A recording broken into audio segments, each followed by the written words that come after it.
اللہ اللہ اللہ اللہ اللہ اللہ اللہ اللہ الحمد للہ رب العالمین والصلاة والسلام علی حبیبہ محمد وآلہ وصحبہ اعوذ باللہ من الشیطان الرجیم بسم اللہ الرحمن الرحیم لقد جاءکم رسول من انفسکم عزیز علیہ ما عنتم حریص علیکم وبالمؤمنین رؤوف رحیم اللهم سبحانك لا علم لنا إلا ما علمتنا إنك أنت العليم الحكيم مولاي صل وسلم دائما أبدا على حبيبك خير الخلق كلهم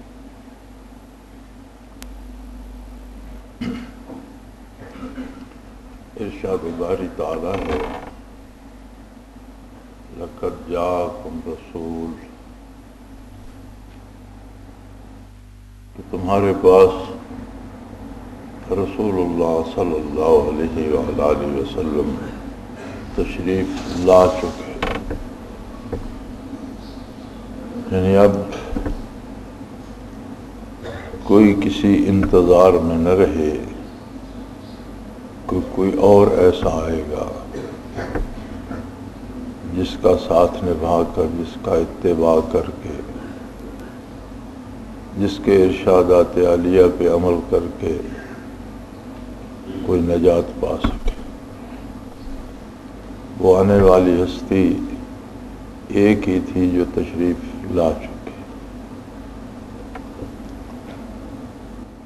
ساری انسانیت کے لیے اور سارے زمانوں کے لیے ایک ہی اللہ کا رسول ہے۔ من انفسکم، اس کا ترجمہ مفسرین اور ترجمہ کرنے والے حضرات نے دو طرح سے کیا ہے۔ ایک تو یہ فرمایا کہ تم ہی میں سے ہے، اور دوسرا ترجمہ کیا انفسکم، تم میں سے نفیس یعنی بہترین سب سے اعلیٰ لوگوں میں سے ہے۔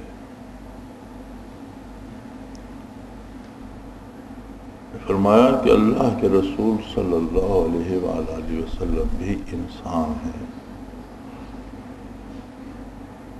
بشری تقاضے آپ صلی اللہ علیہ وسلم کے ساتھ بھی ہیں، سونا جاگنا، کھانا پینا، گرمی سردی، دوستی دشمنی، کاروبار مزدوری، تجارت، رشتہ داری، خاندان، قبائل،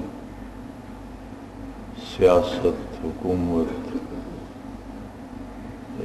ایک انسان کو جس قدر مصروفیات پیش آ سکتی ہیں یا جو چیزیں اسے اطاعت الہی سے روکنے کا سبب بنتی ہیں، وہ سارے امور نبی کریم صلی اللہ علیہ وآلہ وسلم کے ساتھ بھی ہیں۔ اگر رسول کوئی فرشتہ ہوتا تو ہم کہہ سکتے تھے کہ بھئی نہیں تو فرشتہ ہے، نہ اس کے رشتہ دار ہیں، نہ بیوی بچے ہیں، نہ اسے بھوک لگتی ہے، نہ اسے پیٹ کا سامان کرنا پڑتا ہے، نہ اسے مزدوری کرنی پڑتی ہے، یہ تو عبادت کر سکتا ہے۔ ہم تو انسان ہیں، ہماری بے پناہ مصروفیات ہیں، مجبوریاں ہیں، ہم کیسے کریں؟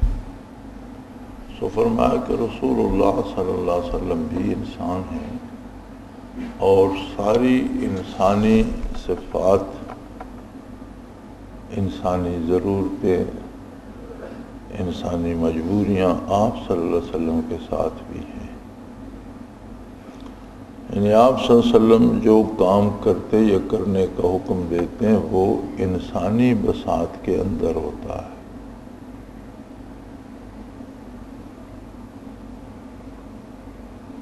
یہ تو بتایا حضور اکرم صلی اللہ علیہ وسلم کی شان کے بارے میں۔ کہ آپ صلی اللہ علیہ وسلم کی شان کو دو طرح سے دیکھا جائے. ایک تو حضور صلی اللہ علیہ وسلم اللہ کے وہ رسول ہیں کہ جن کے تشریف لانے سے سلسلہ نبوت مکمل ہو گیا. ہمارے ہاں تنظیم بھی ہے، ایک نعرہ بھی ہے ختم نبوت. اس پہ بہت کام بھی ہو رہا ہے، اللہ کریم قبول فرمائے. لیکن اس کا مفہوم سمجھنے کی ضرورت ہے. ختم نبوت سے یہ مراد نہیں ہے کہ ایک چیز ایسے ختم ہو گئی جیسے اب کسی کے پاس پیچھے بچا ہی کچھ نہیں. جیسے ہمارے پاس کوئی رقم ہوتی ہے، خرچ کرتے کرتے ختم ہو گیا، پیچھے کچھ نہیں بچا. بات یہ نہیں ہے، بات دوسری طرح سے ہے. یعنی نبوت کا سلسلہ جو اللہ کریم کو منظور تھا اور جو ازل سے اللہ نے ترتیب دیا تھا وہ مکمل ہو گیا. اب کسی نئے نبی کی ضرورت ہی باقی نہیں رہی. ختم نبوت سے مراد یہ ہے کہ اب کسی نئے نبی کی ضرورت باقی نہیں رہی. قیامت تک ساری انسانیت کے لیے سلسلہ نبوت مکمل ہو گیا. اور اس کی وضاحت خود نبی کریم صلی اللہ علیہ وآلہ وسلم نے فرمائی ہے کہ نبوت کو اگر ایک خوبصورت عمارت سے تشبیہ دی جائے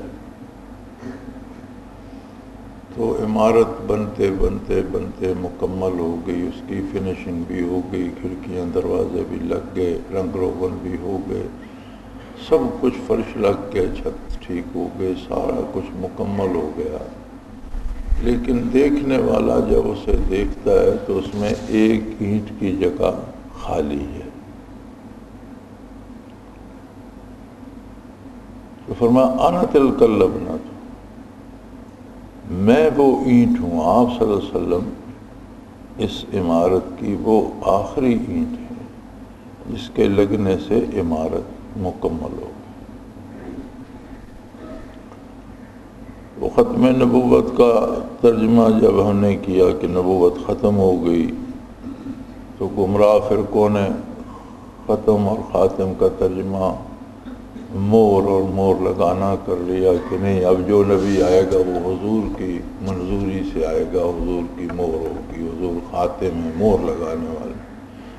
یہ سب گمراہی ہے. معنی وہی مقصود ہوتے ہیں جو حضور نے سمجھائے، چونکہ وہی الہی حضور اکرم صلی اللہ علیہ وسلم پر نازل ہوئی، آپ صلی اللہ علیہ وسلم نے وصول فرمائی. اور یہ بھی آپ ہی کے منصب جلیلہ میں سے ہے، مناصب جلیلہ میں سے ایک منصب ہے آپ کا، لِتُبَيِّنَ لِلنَّاسِ مَا نُزِّلَ إِلَيْهِمْ، کہ آپ لوگوں کو سمجھائیں کہ جو آیہ کریمہ نازل ہوئی اس کا مفہوم کیا ہے. تو ختم نبوت کا مفہوم حضور نے یہ سمجھایا کہ نبوت مکمل ہوگی، اب کسی نئے نبی کے آنے کی ضرورت باقی نہیں ہے. اللہ رب العالمین ہے، ضرورتیں پوری کرنے والا ہے. جب تک ضرورت باقی رہی پے بپے انبیاء بھیجتا رہا. اب جب ضرورت ہی باقی نہیں رہی وہ رسول بھیج دیا جو ساری انسانیت کے لیے ہے اور سارے زمانوں کے لیے، جس کی نبوت وقت کی تاریکیوں میں گم نہیں ہوگی، جس کی لائی ہوئی کتاب میں کوئی تحریف نہیں ہو سکے گی، جس کے لائے ہوئے دین میں کوئی تبدیلی نہیں ہو سکے گی. اور بعثت عالی سے لے کر قیامت تک اسلام کہیں نہ کہیں اپنی اصلی حالت میں موجود رہے گا. اور خوش نصیب ہیں وہ لوگ جنہیں اس 6 ارب کی آبادی میں، انسانی آبادی میں حقیقتاً واقعی صحیح دین اسلام پر عمل کی توفیق نصیب ہے، جن کا عقیدہ درست ہے. بہت ہی خوش قسمت لوگ ہیں. دوسری بات یہ فرمائی کہ حضور جب نبی ہیں سارے انسانوں کے لیے، تو انسانوں کی طرف آپ کی شفقت، آپ کی توجہ، آپ کی عنایت کی ضرورت ہے۔ نسل آدم کا ہر فرد محتاج ہے آپ کے کرم کا۔ تو اس معاملے میں حضور اکرم صلی اللہ علیہ وسلم کا مزاج عالی کیسا ہے؟ فرمایا عزیز علیہ ما عنتم، پوری انسانیت میں ٹھوکر کسی انسان کو لگتی ہے تو اس کا درد میرا رسول صلی اللہ علیہ وسلم محسوس کرتا ہے۔ سارے انسانوں کے لیے اتنے شفیق ہیں کہ جہاں کوئی بھی اللہ کی نافرمانی میں مبتلا ہوتا ہے تو حضور اکرم صلی اللہ علیہ وسلم کو اس کا دکھ محسوس ہوتا ہے۔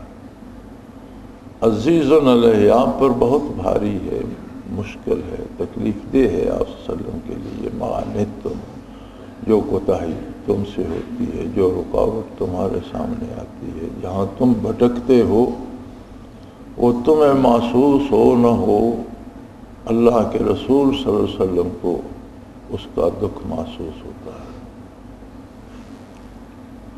حریص علیکم، اور اے انسانو تمہارے معاملے میں اللہ کا حبیب صلی اللہ علیہ وسلم حرص کی، لالچ کی حد تک چلا گیا ہے۔ چاہتا ہے کہ ہر بندہ میرا اتباع کر لے، ہر بندہ رحمت الہی کو پا لے، ہر بندہ عذاب الہی سے بچ جائے۔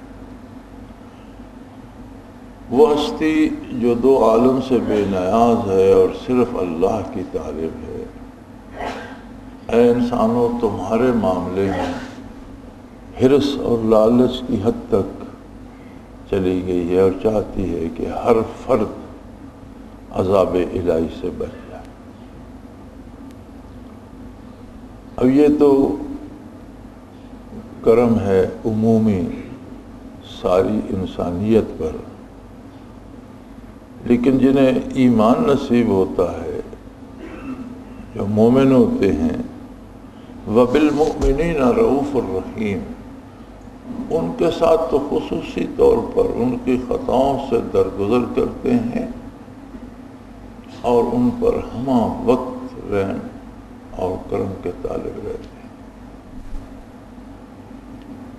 ایماندار سے، مومن سے جو خطا ہوتی ہے اس کے لیے بخشش طلب کرتے ہیں، رؤوف ہیں، درگزر کرتے ہیں، اللہ کریم سے بخشش طلب، چونکہ حساب تو اللہ کریم نے لینا ہے، محاسبہ تو اللہ کے حضور میں ہونا ہے، لہذا حضور کی درگزر یہ ہے کہ آپ جرائم ہم کرتے ہیں، کوتاہیاں ہم سے ہوتی ہیں، اور ان کی بخشش حضور اکرم صلی اللہ علیہ وسلم طلب فرماتے ہیں، اور ہر مومن کے لیے رحمت الہی کے طالب ہیں ہمہ وقت۔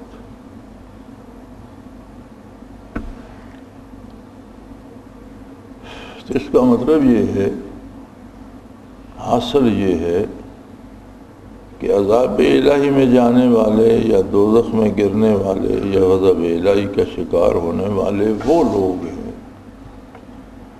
جو زبردستی اپنا دامن حضور اکرم کے دست کرم سے چھڑا کر بھاگ کر جا کر گرتے ہیں۔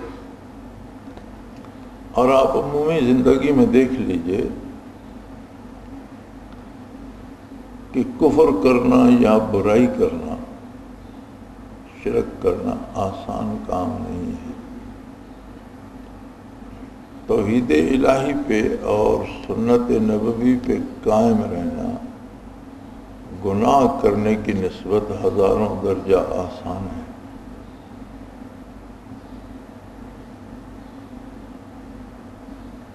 مزدوری کرنا چوری کرنے سے آسان ہے، حلال کمانا ڈاکے ڈالنے سے آسان ہے،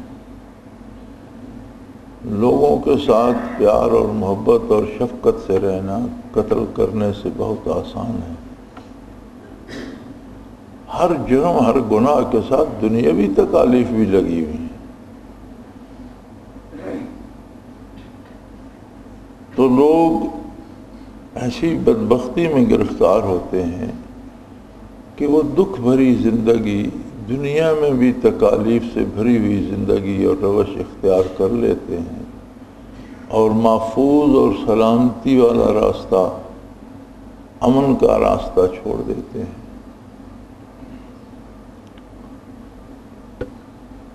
انسان عجیب سے جواز تلاشتا رہتا ہے. چوروں ڈاکوؤں سے پوچھو تو وہ کہتے ہیں جی ہمیں روزگار نہیں ملا، کیا کرتے. قاتلوں دہشت گردوں سے پوچھو تو وہ کہتے ہیں ہمارے لوگ قتل ہو گئے لہذا ہم بھی کر رہے ہیں. یہ کوئی طریقہ، کوئی سلیقہ، کوئی جواز نہیں ہے. برائی کے لیے اور شریعت کی نافرمانی کے لیے کوئی جواز نہیں ہے.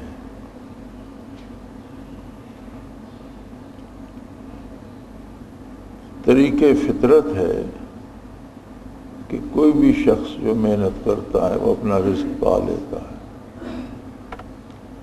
ہماری مصیبت وہاں کھڑی ہوتی ہے جب ہم اپنا ایک خاص معیار اور سٹینڈرڈ بنا لیتے ہیں کہ مجھے لباس بھی ایسا پہننا ہے، کھانا بھی اس معیار کا کھانا ہے، گھر ایسا ہونا ہے میرا. پھر اس طرح کا روزگار نہیں ملتا تو ہم رشوت یا چوری یا چھینا جھپٹی شروع کر دیتے ہیں. حالانکہ چاہیے تو یہ کہ آدمی جو مزدوری کرتا ہے، جتنا کماتا ہے، اپنے اخراجات کو اس کے اندر رکھے. نیک لوگوں کو بھی بعض اوقات ساتھیوں کو بھی شکایت ہوتی ہے جی ہاتھ تنگ ہے، تنگی ہے بھی تنگی ہے تو اپنا معیار زندگی کا تھوڑا کم کر لو. گوشت نصیب نہیں ہوتا تو دال کھا لو، قیمتی کپڑا نصیب نہیں ہوتا تو سادہ پہن لو. یہ کوئی فرض واجب تو نہیں ہے کہ ایک بندے نے ایک خاص معیار پہ رہنا ہے. اپنی آمدن، اپنی کمائی کے مطابق معیار رکھو تو تکلیف نہ ہو. تو ہمارا مزاج یہ ہوتا ہے کہ ہم ایک معیار بنا لیتے ہیں یا پھر دوسروں کو دیکھتے ہیں جن کے پاس وسائل ہیں ان جیسا ہونا چاہیے. وہ وسائل ان کے پاس ہیں، وہ جانے ان کے وسائل جانے. ہمیں اپنے وسائل کو دیکھنا ہے کہ میرے پاس کتنے وسائل ہیں اور ان کے اندر میں نے کیسے گزارا کرنا ہے. تو اللہ کریم پر بھروسہ کر کے محنت کرنے والا آدمی خالی ہاتھ نہیں رہتا، لیکن اسے اللہ کے دیے ہوئے رزق پر صابر و شاکر رہنا چاہیے. اب کسی نے زیادتی کی ہے، وہ کون ہے، کیوں کی ہے، یہ جانے بغیر ہم شہر میں جا کر دھماکہ کراتے ہیں. جن کو ہم قتل کراتے ہیں وہ کون ہیں؟ یہ کون سا بدلے کا طریقہ ہے کہ شکایت ہے کسی کو کہ اسے فوج مار رہی ہے تو اس نے بھی تو کوئی شاید ایسی حرکت کی ہوگی. فوج تو ملک کی حفاظت کے لیے ہے، وہ لوگوں کو کیوں مار رہی ہے؟ یہاں تو کوئی فوج نہیں آئی، کسی فوجی نے حملہ نہیں کیا، کوئی فوج تنگ نہیں کر رہی. تو اگر کہیں فوج کارروائی کرتی ہے تو اس کا مطلب یہ ہے کہ ان لوگوں نے بھی کچھ ایسا کیا ہے جس پر فوجی کارروائی ہو رہی. اور پھر جس کا کوئی بندہ لڑائی میں مارا جاتا ہے وہ آ کر شہر کے 10 بندے قتل کر دے، اس کا کیا جواز ہے؟ یہ کیسے ہو سکتا ہے؟ اور یہ ساری افراتفری اور سارا فساد جو ہے اس کا بنیادی سبب یہ ہے کہ ہم نے نبی کریم صلی اللہ علیہ وسلم کا اتباع چھوڑ دیا ہے. جب سارے ہی کلمہ ہیں تو کلمہ گو کے لیے تو کوئی جھگڑے کی بات ہی نہیں. فَإِن تَنَازَعْتُمْ فِي شَيْءٍ فَرُدُّوهُ إِلَى اللَّهِ وَإِلَى رَسُولِهِ. بات میں تنازع ہو گیا ہے، کسی بات پہ جھگڑا ہو گیا تو اسے اللہ کے پاس پیش کرو، اللہ کے رسول کی بارگاہ میں پیش کرو، جو فرماتے ہیں وہ سارے فریق مان لو، جھگڑا ختم ہو جائے گا۔ لیکن بد نصیبی یہ ہے کہ جیسا میں نے پہلے عرض کیا تھا، ہم عادات بنا لیتے ہیں، رسوم بنا لیتے ہیں، رواجات بنا لیتے ہیں، انہیں عبادت کا درجہ دے دیتے ہیں کہ یہی عبادت ہے جو میں نے رواج اختیار کر لیا۔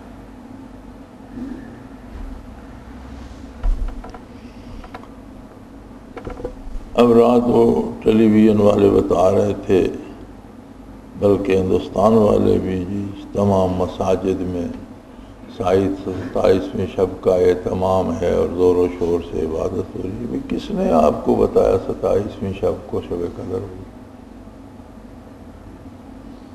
ایک رواج بن گیا، بس اس لکیر کو پیٹ رہے ہیں، ایک عادت بنا لی لوگوں نے۔ اب دیہات میں بھی، گھروں میں بھی حلوے پک رہے ہیں، جی کیا ہے جی آج شب برات ہے، کمال ہے، کس نے بتایا؟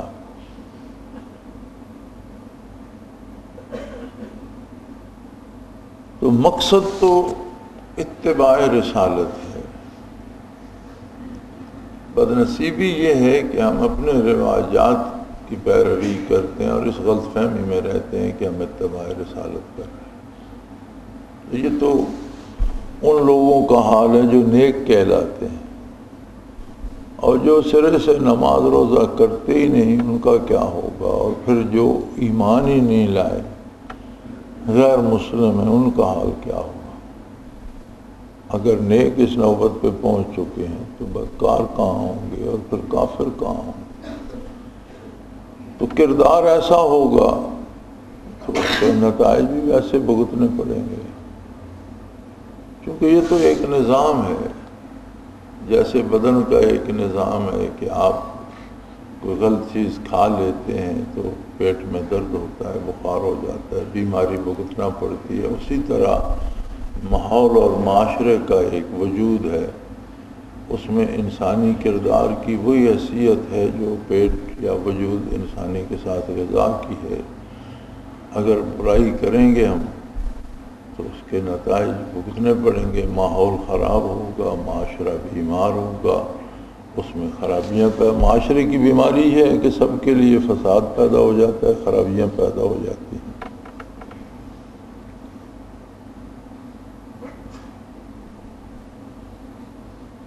تو اللہ کریم کا احسان عظیم ہے کہ اس نے ایسے رسول کو مبعوث فرمایا جو ساری انسانیت کے لیے اللہ کی رحمت کی تصویر اور مجسم رحمت ہے، صلی اللہ علیہ وسلم ہر ایک کے لیے کریم ہے، ہر ایک کے لیے آپ کا در رحمت واہ ہے۔ ضرورت اس بات کی ہے کہ ہم اپنے آپ کو حضور کے در اقدس پہ لے جائیں، اپنے آپ کو حضور کی سنت کے سانچے میں ڈالیں،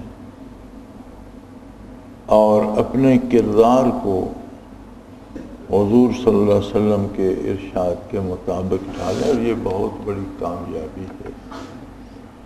آدمی ارادہ کر لے، اللہ کریم توفیق عطا کر دیتے ہیں، اسباب و وسائل بنا دیتے ہیں۔ یہدی الیہ من ینیب، فیصلہ انسان کو کرنا ہے۔ کل ایک ٹیلی فون تھا عرب شریف سے کہ جی میرے لیے دعا کریں۔ کیا دعا کریں؟ میں ذکر نہیں کر سکتا۔ میں نے کہا بھئی ذکر تو آپ کو اللہ کا کرنے کا کہا گیا، اور خود اللہ نے حکم دیا فاذکرونی، میرا ذکر کرو۔ الذین یذکرون اللہ قیاما وقعودا وعلی جنوب، ہر حال میں، ہر آن۔ اب اللہ حکم دینے والے ہیں کہ میرا ذکر کرو، آپ کہتے ہو مجھ سے ذکر نہیں ہو سکتا، میرے لیے دعا کرو۔ تو اس کا مطلب ہے کہ آپ ہی بتاؤ کہ اب اللہ سے کوئی بڑی طاقت ہو تو اس کے سامنے آپ کی دعا رکھی جائے کہ بھئی اسے کوئی اس کے ساتھ اس کی مدد کرو کہ یہ اللہ کا ذکر کر سکے، چونکہ اللہ کے اور آپ کے مابین تو پہلے معاملہ پھنس گیا۔ تو میرے علم میں تو کوئی ایسی ہستی ہے نہیں، آپ ہی بتاؤ کوئی اللہ سے بڑا ہے تو پھر اس کے ساتھ کیا جائے۔ میرا یہ مطلب نہیں تھا، میں نے کہا آپ کا مطلب تو یہ نہیں تھا، لیکن مطلب نکلتا یہی ہے۔ آپ سے نہیں ہو سکتا نہ کرو، مجھے کیوں بتاتے ہو؟ تم جانو تمہارا اللہ جانے۔ اب حرم میں بیٹھ کر آپ سے اللہ کا نام نہیں لیا جا سکتا تو بتاؤ اس میں کیا کر سکتا ہوں؟ میں تو یہاں ایک ویرانے میں جنگل میں بیٹھا ہوں۔ تو خیر انہیں کچھ احساس تو ہوا کہ میں غلط کہہ رہا ہوں، جو ہو سکتا ہے کرو، اللہ سے دعا کرو۔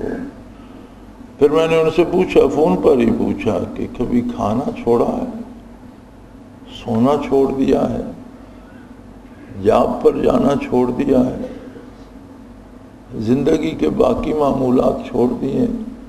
سب کچھ ہوتا ہے، صرف اللہ کا ذکر نہیں ہوتا۔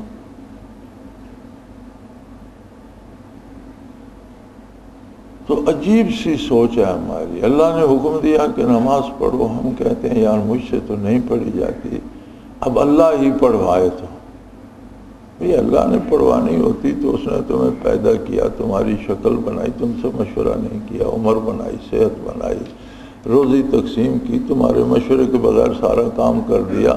یہ بھی اپنی مرضی سے کرانا ہوتا تو تمہاری عادت فطرت ثانیہ بنا دیتا، جس طرح کھانے کی بھوک لگتی ہے نماز کی بھی لگ جاتی ہے، پڑھ رہے۔ جو کام تمہارے ذمہ لگایا تم پھر وہی اس کے ذمہ لگاتے ہو۔ یہ تو درست ہے کہ ارادہ بھی کرو، کوشش بھی کرو، توفیق عمل مانگو، لیکن سرے سے تم انکار کر دو تو یہ تو بڑی ضروری بات ہے۔ تو انسان کے خیالات بھی عجیب ہیں اور شیطان کے وساوس بھی عجیب ہیں، عجیب عجیب الجھنوں میں اسے ڈالتا رہتا ہے۔ سادہ سی بات ہے کہ بندے کو خلوص دل سے فیصلہ کرنا ہے مجھے اللہ کی اطاعت کرنی۔ وہ فرماتا ہے جتنا مضبوط تیرا فیصلہ ہوگا اتنی توفیق عمل میں دے دوں۔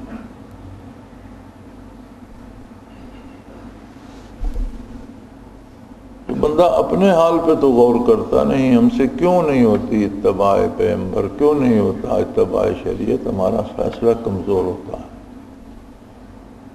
اس فیصلے میں جو ہم کرتے ہیں جان نہیں ہوتی، وہ مضبوط ہونا چاہیے۔ جب ایک بات طے ہو گئی مجھے یہ کرنا ہے پھر وہ کرنا ہے، بات ختم۔ ایمان اسی چیز کا نام ہے۔ اور نبی کریم صلی اللہ علیہ وسلم انسانیت کے لیے رحمت ہیں اللہ کی طرف سے، کائنات کے لیے، سارے جہانوں کے لیے رحمت ہے، رحمت للعالمین۔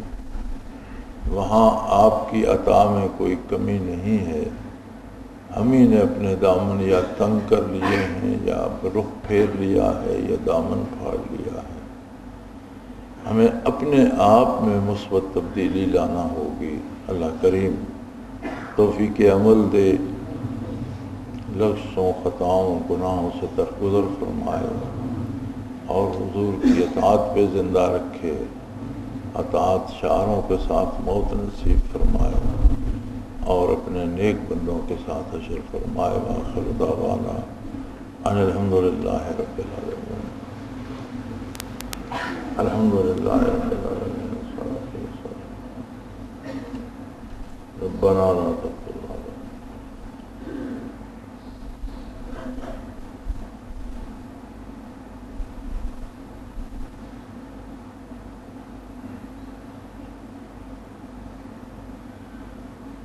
صلی اللہ تعالی علی حبیبہ برحمتہ۔ اللہ اللہ